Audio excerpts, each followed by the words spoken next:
అందరికీ నమస్కారం. Welcome to రుచికరంగా.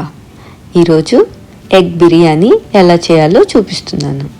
ఇది చాలా టేస్టీగా ఉంటుంది. మీరు తప్పకుండా ట్రై చేయండి.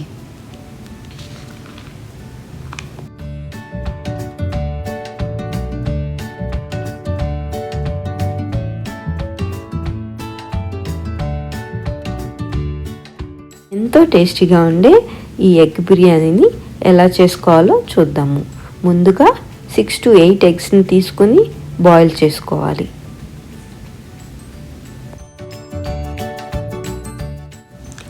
అలాగే 3 cups రైస్ తీసుకొని రైస్ని శుభ్రంగా కడుక్కొని 3 cups రైస్కి 5 cups వాటర్ వేసుకొని నానపెట్టుకోవాలి. దాని తర్వాత కొత్తిమీర తీసుకొని ఇలా సన్నగా కట్ చేసుకోవాలి. తర్వాత ఆనియన్స్ ఒక 5 లేదా 6 ఆనియన్స్ తీసుకొని వాటన్నింటినీ ఇలా సన్నగా పొడవుగా కట్ చేసుకొని పక్కన ఉంచుకోవాలి. ఇక్కడ కొత్తిమీర అండ్ ఆనియన్ కొంచెం ఎక్కువగా తీసుకున్న టేస్ట్ బిర్యానీ ఇంకా బాగా ఉంటుంది.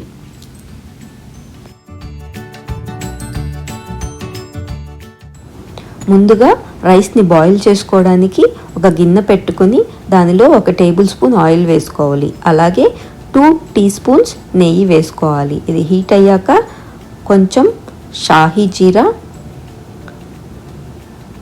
అలాగే దాల్చిన చెక్క, స్టార్ అనీస్ అండ్ ఇలాచీ, అలాగే క్లవ్ కూడా వేసుకొని ఫ్రై చేసుకోవాలి.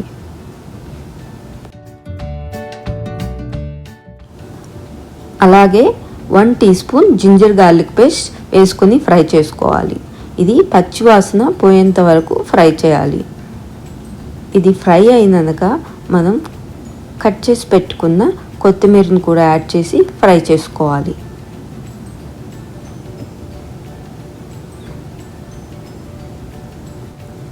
అలాగే ఒక పచ్చిమిర్చిని కూడా యాడ్ చేసుకోవాలి. వీటన్నింటినీ కాసేపు ఫ్రై చేసుకోవాలి. ఇవి ఫ్రై అయినాక మనం నానబెట్టుకున్న రైస్ మరియు వాటర్ని వేసుకొని బాగా కలుపుకోవాలి. ఇక్కడ ఇవి బాగా కలిపినాక మనము దీనికి తగినంత సాల్ట్ వేసుకోవాలి. నేను ఇక్కడ 1.5 teaspoon సాల్ట్ వేసుకుంటున్నాను. మీరు మీ రుచికి తగినంత వేసుకోండి. ఇలా సాల్ట్ కలుపుకున్నాక మనము ఇది ఒకసారి కలిపెట్టి మూత పెట్టి ఉడకబెట్టుకోవాలి. ఇలా కుక్ చేయడం వలన రైస్ పర్ఫెక్ట్గా మనకి ఉడుకుతుంది.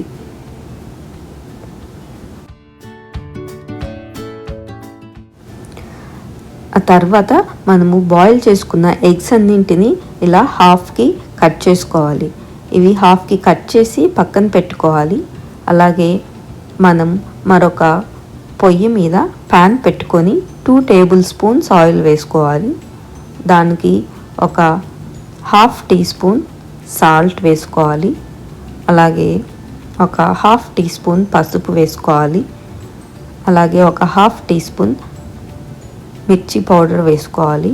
ఇవి కొంచెం కలిపినాక ఈ మనం కట్ చేసుకున్న ఎగ్స్ అన్నింటినీ వేసి ఫ్రై చేసుకోవాలి. ఇక్కడ మనం చాలా స్లోగా ఫ్రై చేయాలి. ఇవి తునిగిపోకుండా చూసుకోవాలి. ఒక సైడ్ ఇలాగా వీటన్నింటినీ ఫ్రై అయినాక మళ్ళీ వీటిని టర్న్ చేసుకొని మరొక వైపు కూడా మనం ఫ్రై చేసుకోవాలి.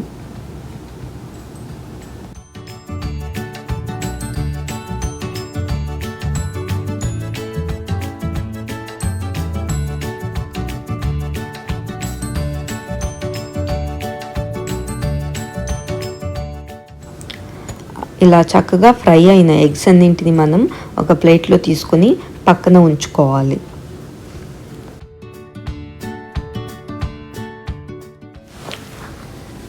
అదే ప్యాన్లో ఒక 2 tablespoons ఆయిల్ వేసుకోవాలి.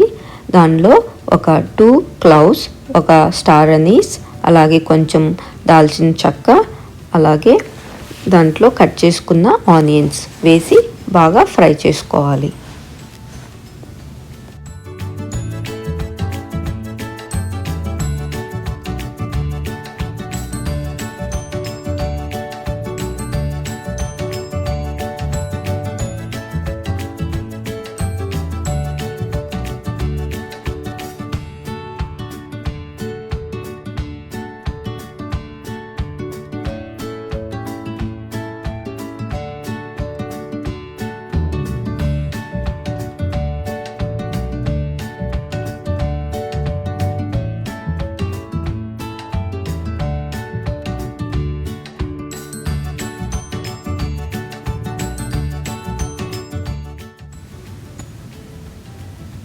ఇలాగా ఆనియన్స్ ఫ్రై అయినాక 1 teaspoon ginger garlic paste add చేసుకుని ఫ్రై చేసుకోవాలి.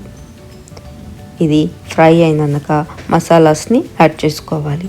అవి 1 టీ స్పూన్ చిల్లీ పౌడర్, అలాగే 1 teaspoon homemade biryani masala, అలాగే 2 టీ స్పూన్స్ ధనియా పౌడర్. వీటన్నింటినీ చక్కగా కలిపి కాస్త ఫ్రై చేసుకోవాలి.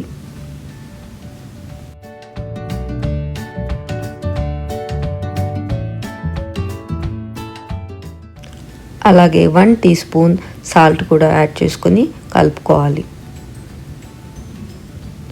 ఇవంతా చక్కగా కలిపినాక మనం కట్ చేసుకున్న కొరియాండర్ ఇక్కడ యాడ్ చేసుకోవాలి. వీటన్నింటిని చక్కగా కలిపి ఒక 1 మినిట్ అలా కలుపుకున్నాక దీనికి మనము ఈ బిర్యానీకి మెయిన్ గ్రేవీ కావాలి అంటే కర్డ్ వాడుకోవాలి. నేను ఇక్కడ 1 కప్ పెరుగును వాడుతున్నాను. ఇవి ఫ్రై అయినాక 1 కప్పు పెరుగు ఇలా యాడ్ చేసుకోవాలి. ఈ స్టేజ్లో మీరు స్టవ్ ఫ్లేమ్ కొంచెము తగ్గించుకోండి, లోలో ఉంచుకోవాలి. ఎందుకంటే కర్డ్ మళ్ళీ బ్రేక్ అవుతుంది. బ్రేక్ అవ్వకుండా ఇలాగా కలుపుకోవాలి, గ్రేవీ లాగా రావాలి.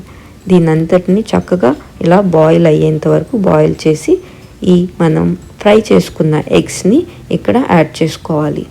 ఎగ్స్ తునిగిపోకుండా చాలా స్లోగా ఈ గ్రేవీలో కలుపుకోవాలి. ఇలా కలుపుకొని కాసేపు కుక్ చేసుకోవాలి. ఇలా కుక్ అయినాక ఈ రైస్ అంతటిది పైన లేయర్ లాగా వేసుకోవాలి. నేను ఇక్కడ వెడల్పాటు పాన్ తీసుకున్నా కాబట్టి ఒకే లేయర్ లాగా యాడ్ చేస్తున్నాను. మీరు పాట్ సన్నగా ఉంటే 2 లేయర్స్ లాగా యాడ్ చేసుకోండి. ఆ తర్వాత 2 టీ స్పూన్స్ నెయ్యి యాడ్ చేస్తున్నాను. అలాగే 1 పించ్ బిర్యానీ మసాలా యాడ్ చేస్తున్నాను. ఈ స్టేజ్లో మీరు ఫ్రైడ్ ఆనియన్స్ కూడా ఉంటే పైన వేసుకోవచ్చు. అలాగే స్టీమ్ పోకుండా సిల్వర్ ఫాయిల్ పెట్టి మూత పెట్టి ఒక 15 మినిట్స్ లో టు మీడియంలో కుక్ చేసుకోవాలి. ఆ తర్వాత ఇంకొక 15 మినిట్స్కి మూత తీసి సర్వ్ చేసుకుంటే ఎంతో టేస్టీగా ఉండే ఎగ్ బిర్యానీ రెడీ అయిపోతుంది.